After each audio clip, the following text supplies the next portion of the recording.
નવી નવી રેસીપીઓ જોવા માટે મારી ચેનલ હર્ષા કુકિંગ ગુજરાતીને સબસ્ક્રાઇબ કરો અને લાઈક પણ આપો.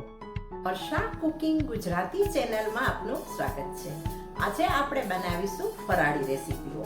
ફરાળી રેસીપીઓ આજે આપણે ખૂબ જ ઓછા તેલમાં બનાવીશું અને હેલ્ધી બનાવીશું.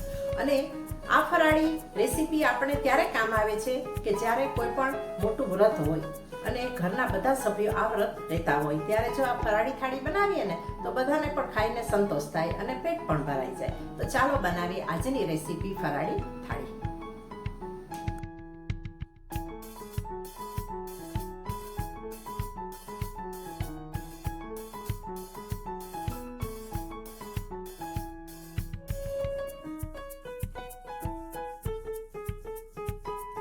સૌપ્રથમ આપણે રાજગરાના લોટને બાંધી લઈએ. આ લોટથી આપણે ફરાળી પરોઠા બનાવવાના છીએ. લોટને સેટ થતા વાર લાગે છે એટલે સૌથી પહેલા આપણે લોટ બાંધી લઈશું. અહીં એક નાની વાટકી મેં રાજગરાનો લોટ લીધો છે.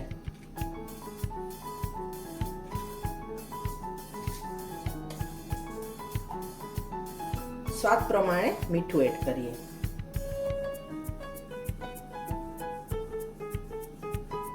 પાંચ ચમચી મરીનો ભૂકો લઈએ.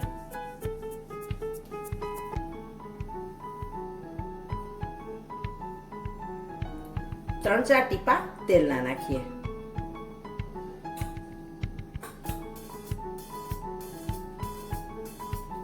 અને ત્યાર પછી એક નાનું બટેટું લીધું છે, તેમાંથી આપણે અડધું જ બટેટું ખમણીને એડ કરશું. રાજગરાના લોટમાં બાઇન્ડિંગ નથી હોતું, જેથી આ રીતે બટેટું નાખીએ ને ખમણીને તો પરોઠા સરસ બને.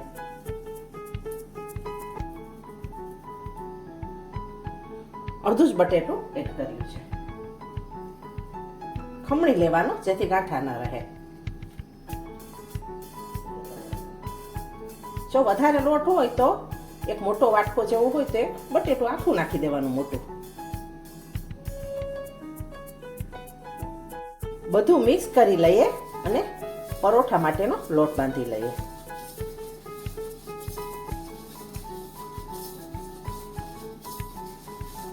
જ્યારે ઘરમાં બધા વ્રત રહ્યા હોય ને ત્યારે બધાનું પેટ ભરાઈ જાય એવી જો વસ્તુઓ બનાવીએ ને તો આખો દિવસ બીજું કંઈ ખાવાની જરૂર ના પડે અને બધાને સંતોષ પણ થાય.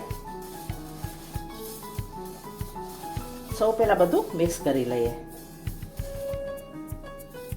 અહીં તમે ખાતા હો તો હળદર કે મરચાની ભૂકી પણ નાખી શકાય ફરાળમાં.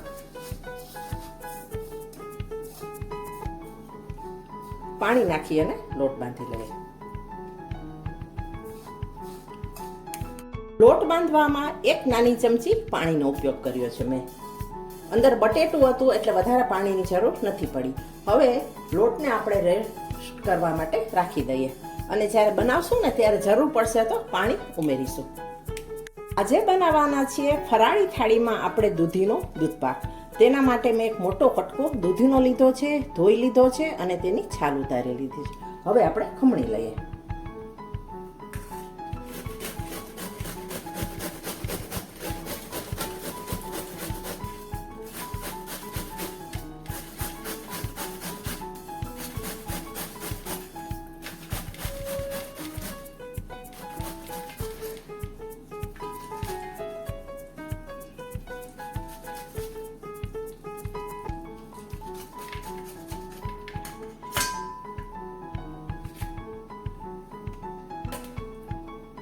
જે બહારનો ગ્રીન ભાગ છે ને તેને આપણે ખમણીશું અને અંદર જે બી વાળો ગપ છે ને તેને આપણે નહીં એડ કરીએ અને બીને પણ આપણે કાઢી નાખીશું.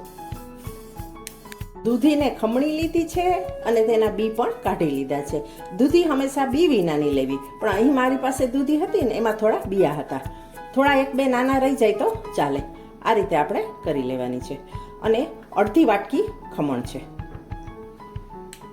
દૂધીને ખમણી લીધા પછી કડાઈમાં મેં 1 ટીસ્પૂન ઘી લીધું છે. ઘી માત્ર આપણે જે દૂધી છે તેને સંતળાવા પૂરતું જ લઈશું, વધારે નહીં લઈએ. એટલે 1 ટીસ્પૂન જ લીધું છે. ઘીને આપણે ઓગળવા દઈએ.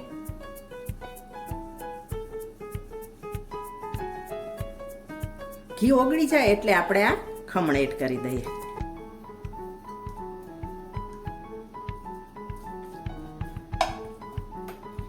ગેસને આપણે થોડો મીડિયમ કરીએ. સાવ સ્લો ન રાખીએ.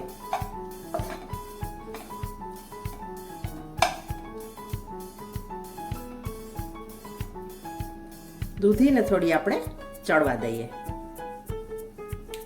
મિનિટમાં દૂધી સંતળાઈ ગઈ છે, જોઈ શકાય છે. ભેજ પણ ઉડી ગયો છે અને આ રીતે આપણે ભાંગી શકીએ છીએ. થોડી થોડી ચડી પણ ગઈ છે. હવે આ તબક્કે ઉમેરીએ આપણે દૂધ. હું એક મોટો ગ્લાસ છે તે ભરીને એડ કરું છું. આટલો દૂધપાક મારે બનાવવાનો છે. હવે આપણે ગેસને ફાસ્ટ કરીએ એટલે દૂધ જલ્દી ઉકળવા માંડે.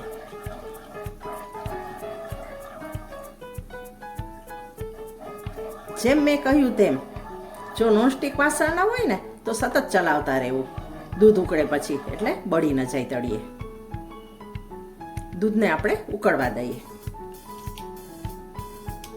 દૂધ ઉકળવા આવ્યું છે. હવે આપણે એડ કરીએ કેસરના તાંતણા. 10 થી 12 તાંતણા લીધા છે.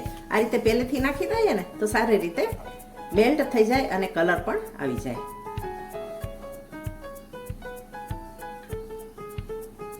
હવે ઉમેરીએ આપણે 2 ટેબલ સ્પૂન ખાંડ. ખાંડ હું ઓછી ઉમેરું છું કારણ કે આપણે એક બીજું મીઠું ઇન્ગ્રીડિયન્ટ નાખવાના છીએ એટલે વધારે મીઠું ન થઈ જાય તેનું આપણે ધ્યાન રાખીએ. જો તમારે એ ઇન્ગ્રીડિયન્ટ્સ ન નાખવું હોય કે જે હું થોડી વાર પછી ઉમેરવાની છું તો થોડી ખાંડ વધારે લઈ લેવાની, અથવા મીઠું ખાતા હો તો ચેક કરી લેવાનું અને એ રીતે ખાંડ નાખવાની. દૂધ પાક ઉકળી રહ્યો છે.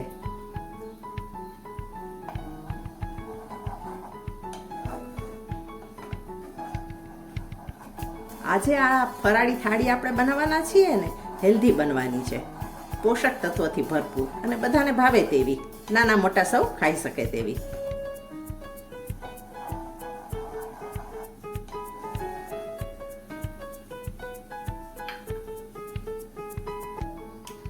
સાત મિનિટ પછી સારી રીતે દૂધ ઉકળી ગયું છે. તેમાં ખાંડ પણ ભળી ગઈ છે અને કેસરના તાંતણા પણ ઓગળવા માંડ્યા છે અને કલર પણ આપી દીધો છે કેસરના તાંતણાએ. હવે આપણે એડ કરીએ 1 પાઉચ મિલ્ક પાવડર. આ મિલ્ક પાવડર મીઠો હોય છે જેથી આપણે ખાંડ ઓછી ઉમેરેલી હતી. ગેસને આપણે ધીમો કરી દઈએ અને હવે આપણે મિક્સ કરી લઈએ મિલ્ક પાવડરને. એકદમ ક્રીમી અને ટેસ્ટી બનવાનો છે આ ફરાળી દૂધ પાક.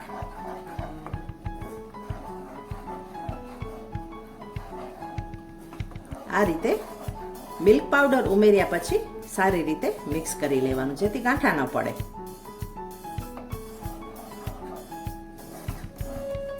અને હવે ચાખી લેવાનું. જો ખાંડ વધારે જરૂર હોય તો નાખવાની. ઘણાના ઘરમાં વધારે ગળ્યું ખાતા હોય કે કોઈના ઘરમાં ઓછું ખાતા હોય તો ખાંડને એ રીતે એડજસ્ટ કરવાની.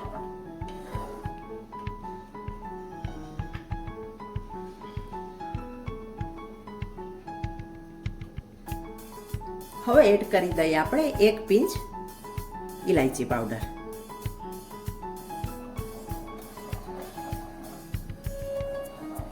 અહીં ડ્રાયફ્રૂટ પણ નાખી શકાય, પણ હું દૂધીનો નેચરલ સ્વાદ લાવવા માટે કોઈ પણ જાતના ડ્રાયફ્રૂટ નથી ઉમેરતી.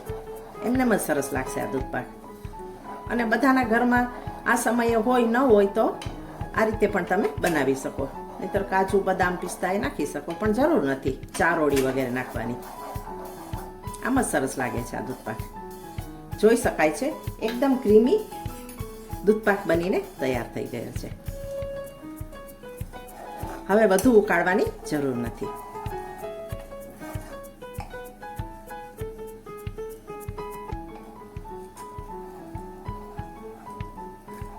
દૂધીનો ફરાળી દૂધ પાક. ગેસને બંધ કરીએ. દૂધીનો ફરાળી દૂધ પાક બની ગયા પછી હવે આપણે ફરાળી શાક બનાવીશું. તેના માટે મેં 3 બટેટાને બાફી લીધા છે અને છાલ ઉતારી લીધી છે. હવે આપણે ટુકડા કરી લઈશું.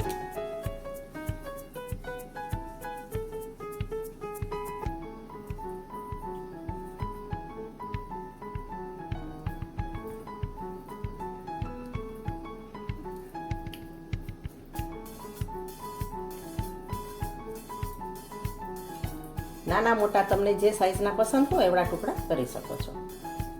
આપણે સૂકું શાક બનાવવાના છીએ, કારણ કે સાથે દૂધ પાક છે એટલે રસાવાળું નહીં બનાવીએ. બટેટાનું ફરાળી શાક બનાવવા માટે અહીં મેં કઢાઈમાં 1.5 ટેબલસ્પૂન તેલ ઉમેરેલું છે. તેલને આપણે ગરમ થવા દઈએ અને જીરું એડ કરીએ. જીરું એડ કર્યા પછી આપણે મીઠો લીમડો એડ કરીએ. જો તમે હિંગ ખાતા હો ફરાળમાં તો નાખજો, પણ હું નહીં એડ કરવાની. ત્યાર પછી ઉમેરીએ તીખી અને નાની લીલી મરચી, સરસ લાગશે ટેસ્ટ. ખમણેલું આદું અને ઉમેરી દઈએ આપણે હવે બટેટાના ટુકડા.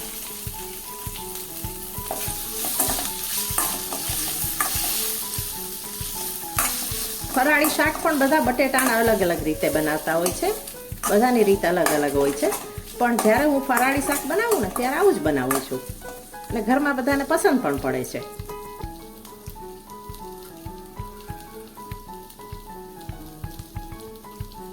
હવે એડ કરીએ આપણે મસાલા.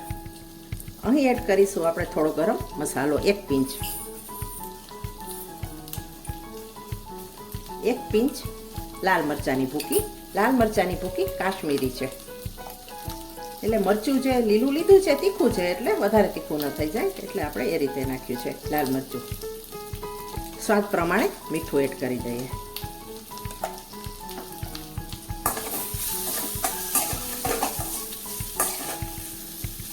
બધું એડ કર્યા પછી હવે આપણે મિક્સ કરીએ. અને અહીં જો તમારે ખાંડ નાખી હોય તો નાખી શકો છો, પણ હું ખાંડ નથી ઉમેરવાની, કારણ કે આપણે આ થાળીમાં સાથે ફરાળી દૂધ પાક પણ ખાવાનો છે અને મીઠો હોય છે, એટલે ડાયટને બેલેન્સ કરવા માટે આપણે આ રીતે કર્યું છે. પણ પસંદ હોય તો ખાંડ નાખી શકાય શાકમાં. હવે એડ કરીએ આપણે સફેદ તલ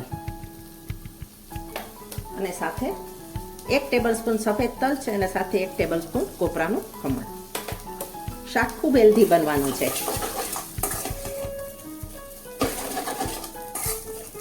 મિક્સ કરી લઈએ. જોઈ શકાય છે કેટલો સુંદર કલર આવ્યો છે શાકનો. હળદર કે ધાણા જીરું જે લોકો ખાતા હોય તે નાખી શકે છે. લાસ્ટમાં એડ કરી દઈએ આપણે કોથમરી. ગેસને આપણે બંધ કરી દઈએ અને ફરીથી આપણે કોથમરી નાખ્યા પછી હલાવી લઈએ. બટેટાનું ફરાળી શાક તૈયાર છે. દૂધીનો દૂધપાક અને બટેટાનું શાક બની ગયા પછી હવે આપણે પરોઠા બનાવીશું. ત્યાં સુધી લોટ પણ સેટ થઈ ગયો છે. લોટને થોડો આપણે મસળી લઈએ.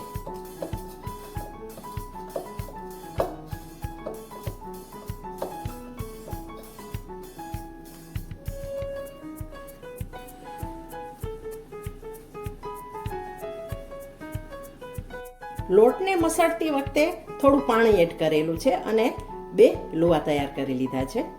હવે આપણે પાટલો લઈએ અને જે આ લુવો છે તેને આપણે રાજગરાના લોટમાં ડસ્ટ કરીએ અને વણીએ.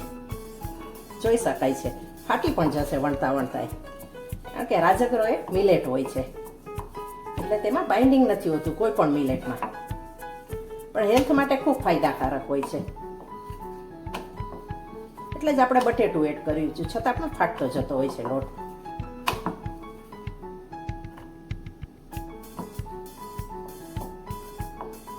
આ રીતે વણી લીધા પછી હવે આપણે એક ટ્રીક કરવાના છીએ. એક ઢાંકણ લઈશું અને તેની કિનારી પર આપણે તેલ લગાવીશું અને આ રીતે આપણે કાપી લેશું ગોળમાં.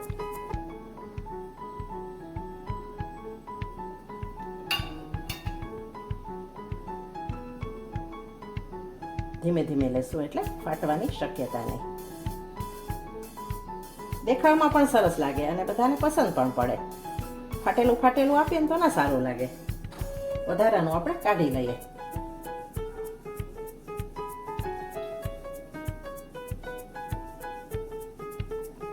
આ આ રીતે હાથેથી આપણે કરી લઈએ. આ રીતે આપણે બંને પરોઠા વણી લઈશું. 2 પરોઠાને આપણે વણી લીધા છે અને અહીં ગેસ ઉપર લોઢી મૂકી છે. લોઢીમાં આપણે સૌ પહેલાં તેલ એપ્લાય કરીએ અને ત્યાર પછી આપણે આ વણેલું પરોઠું ઉમેરી દઈએ. એક સાઈડ આપણે શેકાવા દઈએ. એક સાઈડ શેકાઈ જાય એટલે આપણે સાઈડ ચેન્જ કરી લઈએ. જોઈ લેવાનું છે. વાહ, એકદમ સરસ શેકાઈ ગયું છે. થોડું તેલ એપ્લાય કરીએ એટલે નીચેની સાઈડ પણ સારી રીતે શેકાઈ જાય.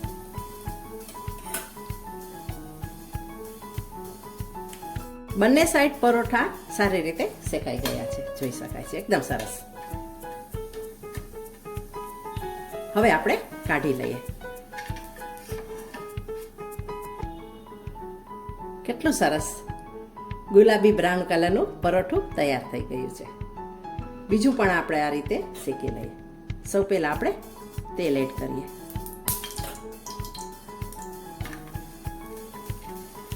હવે આપણે ફરાળી થાળી સર્વ કરીએ.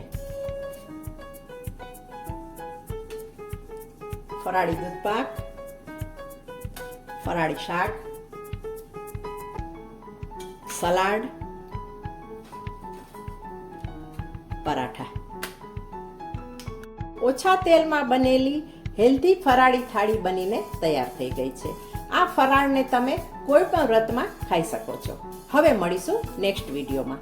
Thanks for watching.